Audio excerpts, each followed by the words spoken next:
Welcome to a Church Security Made It Simple podcast. If you are a first-time listener, welcome. And if you haven't yet, please go to show notes, grab my free download, which is my 7-step plan for church safety and security leaders. And it's based off my book, Securing Church Operations. Now, without further ado, let's dive straight into this week's subject on emergency management. Now, depending when you are listening to this podcast, I recently just presented this at the Church Facilities Expo in Dallas. Now, today's theme is how to leverage a building emergency plan to protect your church. Now, I want to start off with a question. Why does preparedness matter? Well, in today's world, I'm not here to convince you that you need emergency preparedness.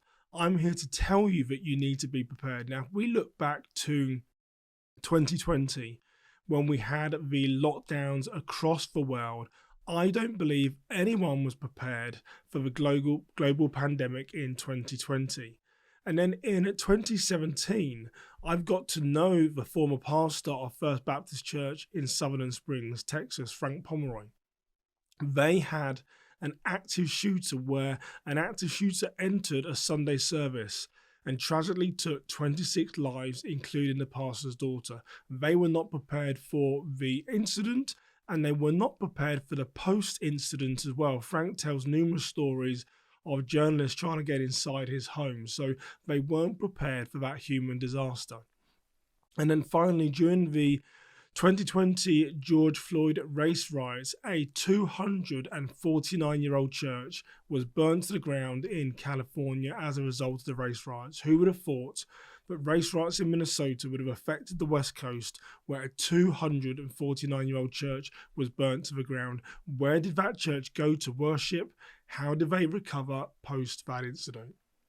Now, I like to tie my conversations into scripture, and John 16:33. If anyone knows this, please let me know. It's not a common scripture used for safety and security, but here's why I like it. John 16:33 says, "For in this world you will have trouble." It is telling us that we are going to have trouble in the world. We are going to have global pandemics. We are going to have active shooters. We are going to have lost children. We are going to have adopted children. For in this world, you will have trouble. Now, today's conversation, I'm going to focus primarily about emergency response, which is about how do we as humans respond to those emergencies. But under the operational resiliency, if you like, there's 3 other buckets, which I'm just going to mention, but they're not. Well, I'm not going to cover these today. So the first one is business continuity. You might not be familiar with the term business continuity, but this is how do you get back online when your systems go down, when your vendor changes, or when you can't resume business operations. How quickly can you get back to business as usual, if you like? The second one is then disaster recovery. How do you recover IT when your server goes down? A lot of the larger churches have their own servers. When your server goes down, how do you recover the IT? What is your return to operations time where you can say that everything is back working as normal? And then the last bucket is crisis management, which is how to manage through the crisis. We've got business continuity, disaster recovery, crisis management, and then the fourth bucket, which is what we're going to cover today, is emergency response. But I wanted you to know the sort of the holistic view, if you like, of operational resilience. So let's talk then a bit about emergency preparedness. So today, I'm going to give you 3 things that you can do today, which is going to improve your resiliency around emergency preparedness. Remember, focusing on that last bucket, the sort of human element. So I'm going to give you 3 things that you can do today to improve your resiliency around emergency preparedness. So the first one is identify all your potential emergencies and rank them by most likely to occur. Now, I'm still amazed when I talk to churches and non-profits across the country. They haven't yet identified their risk universe or their threat universe, so to speak. And what do I mean by that? What I mean is that they haven't written down all the things that could go wrong, so they can then work on, well, what is our plan to recover? What is our plan to go through these incidents? So The first step you really want to do is identify all the things that can go wrong. There's two emotions that church leaders, operations leaders, facilities and volunteers tell me across the country when I work with them is, Simon, I feel overwhelmed, and Simon, I'm so stressed. Then lastly, I don't think this is a role for me. I think I need to serve in a different ministry, or I need to look for another job. And most often is because we're working without a plan. So the first thing I tell people to do is identify all your potential emergencies and rank them by most likely. And I'm going to tell you in a few moments why we rank them by most likely. But let's start off by getting our risk universe. What are all those things that go wrong? So let's start off with natural disasters, tornadoes, fire, hurricanes, floods, earthquakes, droughts. Write down every natural disaster that you can think of on a piece of paper, on your laptop, iPad, whatever it is, but write down all those natural disasters, anything that can happen to you in your church. The next thing you're going to do is do the same with human capital. One of those human-caused disasters, the big ones that are in the news, mass violence, acts of terrorism, shootings, bomb threats, hostage situations, explosions, chemical spills. What can a human walk inside your church and do which is going to have an adverse effect? So we've got the natural disasters, then we've got the human-caused disasters, then we're going to move on to the technological hazards. These are things like hardware failure, information security, someone stealing your data perhaps, loss of connectivity, a vendor failure. You've got someone who's giving you services supporting your server perhaps, and then they go down. How quickly can you get back online when you're in the middle of a Sunday service? What does anything controlled by IT, if it was to go wrong, have an adverse effect on your church? What would it look like? So write all those down as well. Then we have what I like to say the other bucket. So we've got things like infectious disease, COVID-19, and we've also got things like emotional health. If I said Ferguson 2014, if I've got my my memory serves me right, I should have written this down. Ferguson 2014, I think that's when they had some more race riots down there in relation to a police shooting of an African-American male. Sutherland Springs, Texas, as I mentioned, you've got these other style incidents which sort of fall into that bucket. So write them down. Write anything down you can think of that could go wrong.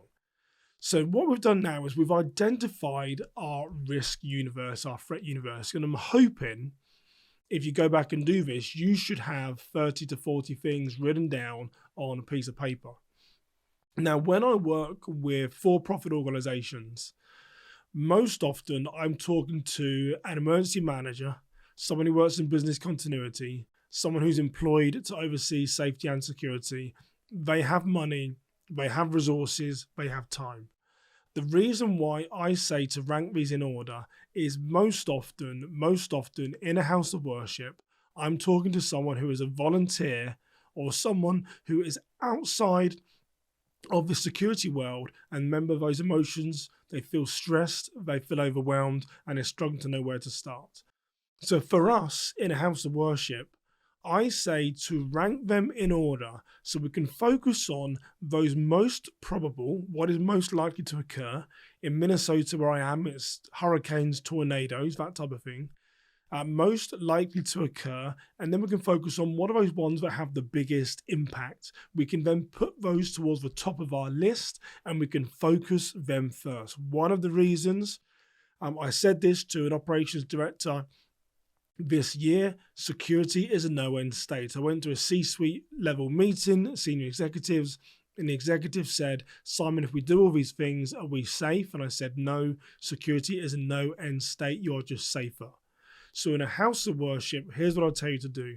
Identify that risk universe, rank them in order by most likely, biggest impact, and start making sure you've got mitigation strategies in place for those. That is why in a house of worship, we rank them in order. So number one was identify your threats, risk universe. The second one is then determine your action steps. So here's when you're going to start writing down the procedures that you want the human response to be. Remember, we're going to focus on that just one bucket about emergency response. That's what we're focusing on. What do we want those humans to do when they are in some type of disaster? Now, here's the thing that I would say. When I look at emergency operations plans for non-profits, most often, not always, but most often, they are way, way, way too complicated. Now, I have two sons, 9 and 12. My two sons should be able to look at your emergency operations plan and say, this is what I need to do. If they can't do that, it is way, way too complicated. So the government uses slogans like see something, say something. They don't often explain to us what the see something is in the say something. And they also give us the run, hide, fight. Why do they do this? Well, they create these simple processes to make it easy. Run, hide, fight, an active shooter. Menu, not an order. I can run to safety if I need. I can fight the assailant if I do not have the option to run or hide. And if I can't run or hide, so if I can't run or fight, I have to hide. I have to hide with a locked door, somewhere I can't be seen. Very, very simple instructions. I've seen active shooter plans which are 3-4 pages long. Wrong, wrong, wrong. Keep them very simple. Remember, my two sons, 9 and 12, they should be able to pick up your emergency operations plan, read it, and understand what to do. Here is a test that I would ask you to do. Find someone who is that age and that demographic, give them your emergency operations plan and say, can you read this and explain to me what it is that you need to do? Because most often the plans are too restrictive and they take away either common sense or they force people into a corner as to what it is that they need to do. So really, really important. Give those to someone who's under 10. Say, read this. Do you understand what you need to do? The second thing that I often find about emergency response procedures is that people will write them in isolation. Now, I spent a long time in financial risk compliance, and there's a term about socializing the plan, socializing policies and procedures. When I was Director of Risk Compliance for the country's largest stock transfer agent, or arguably the largest stock transfer agent, I reported to the Chief Risk Officer, and before we went into meetings, about a new policy change, about a new procedure, he would say, Simon, have you socialized this with the other leaders? And I would say, yes, I have. And this is what they've said. So why is that important for us in a church? Well, as we're writing policy and procedures, let's make sure we're including the person who's going to implement the plan. We're going to talk to them. Is there anything that you see here that I don't see? Is this the right response plan for you here in the children's ministry? Work together with them, socialize the plan, get their views, because ultimately, if there is some type of disaster, that is the person who is going to execute the plan, not you. You might not even be there. Or you could be in your security operations center, whatever it looks like in your organization, but it'll be the person who is the boots on the ground. So you've really got to socialize the plan with them and discuss the most appropriate response. Get them on board before you just write policies and procedures in a vacuum.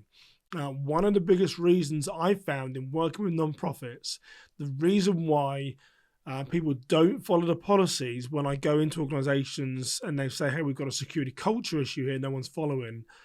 What I find is that someone has written those procedures in a vacuum and they haven't consulted the finance director, they haven't consulted the student ministry, they haven't consulted the outreach leader, but they're telling them what to do and they've written it in a vacuum. So that human response is really important. A 9 and 12-year-old, like my two sons, they should be able to understand it. And please socialize your plan with other leaders who you're writing those plans for. Socialize it with them. Discuss the most appropriate response, because ultimately they are the person who is going to be executing your procedures. Do not write them in a vacuum. The next thing I just want to talk about in the response procedures is having some type of mutual aid agreement. Now, I mentioned earlier about a church which is 249 years old that was burnt to the ground during COVID. So let me ask you a question. If your church was to burn down today, if your church had severe weather and the roof was blown off, if your church had an active shooter and then law enforcement haven't handed back your building, where would your church go? So I'm a real big fan of having mutual aid agreements. They can be informal or formal depending on your relationship with another church. But I really like to see churches strike agreements to understand, hey, if ever we can't get back inside our building, can we use your church for a period of time? Because here's the interesting thing. At my church, we recently did an active shooter exercise. I think it was 16 people were killed inside the worship centre, murdered by an armed gunman. We did it with the city planners. We did it with local fire. We did it with local law enforcement. And interestingly, during the debrief, I asked the question, if this was to happen in real life, when would you hand the building back to our church? And their answer was very simple. Not until all the witnesses have been interviewed to find out what happened inside the church with an armed gunman. So, my church, as an example, has 1,300 people in there for a Sunday service. We would not get the building back until those 1,300 people have been interviewed. So if you feel like, well, we're just going to stream to another location, or we're just going to stream, don't feel like you're going to be able to get back into the church to get to your video room to then stream, because what we learned at my church was, well, we need to get some more equipment in our second campus, so that if we do need to stream to another location, we have the ability to do that. So I'm a big fan of mutual aid agreements. Think about this. Where will you go when emergency strikes? If you cannot use your building during the day or on weekends, who can you partner with so you can continue operations as usual? Remember, in those large deadly force incidents, law enforcement are not going to return the church back to you, meaning you can't get in until they've interviewed all witnesses. So if you feel you're going to be able to just nip in to your recording suite, not likely to happen. So that's mutual aid agreements. The last thing I like to have within this emergency response area is around having a crisis communication plan. Now, creating a media and social media policy will really tee you up for success in the moment of an emergency. So who will speak to the press and what will they say? Making sure that volunteers and staff are aware of their responsibility. What can I say during an emergency? Who is the point of contact, who's going to stand in front of the press and say, this incident happened, here is our response. So I'd encourage you to think about, what is your crisis communication plan? Who can speak? What can they say? Is there any authorization needed? And can you sort of start to prepare what some of these statements might be that perhaps you might want to talk to an attorney beforehand to get them greeted? And the reason why, I'm going to give you an example now actually as to why having a crisis communication plan is so important. Now, I think this is in 2019 when Jack Wilson was at the West Freeway Church, I believe, in Texas in 2019. An armed gunman comes in, tragically takes some human life inside the worship center. And Jack Wilson was the hero that killed the armed gunman on that day. However, he conducted so many interviews post that incident that it was really hard to control what the message is. And I'll give you an example. So it's saying things like, an active shooter's happened and the news crews flood down and they say, Pastor, how was this able to happen today? And the pastor says, I'm sorry that our safety team was unable to stop the active shooter. Not necessarily something that you really want your leader to say. I'm sorry that our safety team was unable to stop the active shooter. Could be accepting some type of liability there. So you want to say things like, at this time, my only comment is to pray for the families of those affected by this tragedy. So you've got the two reverses of a statement there. You've got someone that says, I'm sorry that we're unable to stop the active shooter. And then the second statement is, at this time, my only concern is to pray for the families of those affected. So again, if I go back to our hero, Jack Wilson, and he is a hero, I don't want to say that he's not a hero, 100% he's a hero. But I've gone online and counted, and he did something like 15 interviews post this incident at his church in a matter of 24 hours. So it's really hard to control the message. It's really hard to make sure that the person is representing the church in the right way in case of any type of liability which might come on the church. So I'll give you an example. In January of 2022, there was a hostage situation at a synagogue down in Texas where a male entered. He held 4 people hostage for over 10 hours. One of those was including the rabbi. And then eventually the FBI came in, I believe it was, and neutralized the threat. Neutralize the threat, for anyone listening, in law enforcement terms means kill the bad guy. They came in and neutralized the threat. But the press were trying to get a hold of the rabbi afterwards for comments. And they released stuff saying like he declined to speak at length to a reporter outside his home on Sunday. So on one hand, we've got Jack Wilson, who's talking to any news crew, telling them what happened and does 15 interviews in a space of 24 hours. Then we've got this rabbi at this synagogue in Texas who was held hostage for 10 hours. The FBI neutralized the threat. They killed the bad guy. The press are trying to get hold of him, and he declined to speak at length to a reporter outside his home on Sunday, most likely because he wanted to gather his views as to what he was going to say. And a second news report said something like, the rabbi who was held hostage for nearly 12 hours at his Texas synagogue on Saturday has broken his silence in an emotional Facebook post. So again, it shows you that the press are trying to get hold of him, but they're saying he's broken his silence. He went silent after this incident occurred, did not speak. This is really where you need to be, and it's making sure that this is backed up by a crisis communications plan, a social media plan. Who is going to talk? What are they going to say? Can we authorize any statements in advance? If we can't, do we need to talk to an attorney before we make any public comments to make sure we're not accepting any liability or likely to cause any reputational risk against the church? The next thing that I want to talk about, and this is often overlooked, is the emotional health. So again, we've been talking about this bucket on emergency response. Now, the emotional health of victims of people in your community is really common that a church will say, well, Simon, we've got 10 ministers, we've got 15 ministers, I can do this. But often the emotional health is something that a psychiatrist or a very specific counsellor is needed to make sure that the person can recover from the emotional trauma. So as an example, when I last spoke to Frank Pomeroy, the former pastor of First Baptist Sutherland Springs, he was saying, Simon, we're now, 5 years on? It's going to be 5 years now. He said, Simon, people are still being triggered by the incident. Smells, locations, words, time of the year. For someone that has gone through such severe trauma, it's a very specific counsellor that is needed to help someone who's gone through that level of trauma.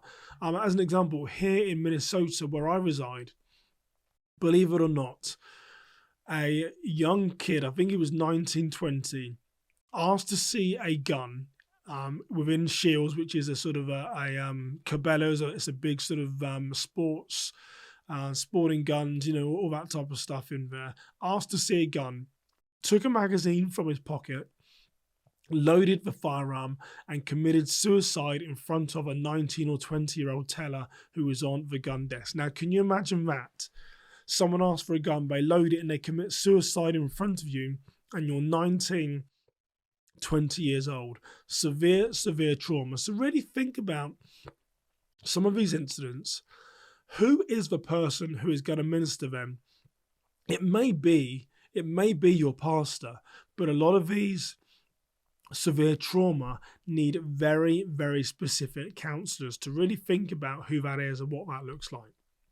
So, just a quick recap. Number 1 was identify all your threats, all your vulnerabilities, write them all down, get them in a list. Prioritize that list by most likely And then the biggest impact to your church, the reason why we prioritize is most often this is us doing this on our own or with the support of one or two people. We don't have business operations managers. We don't have emergency managers. This is us doing it. So we're going to rank them because security is a no-end state. We're going to focus on the heavy hitters first.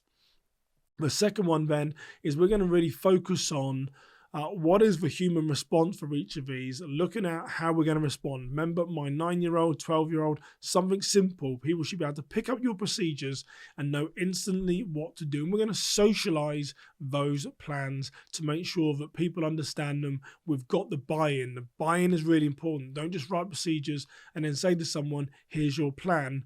Invite them to the table. So we're going to get their buy-in.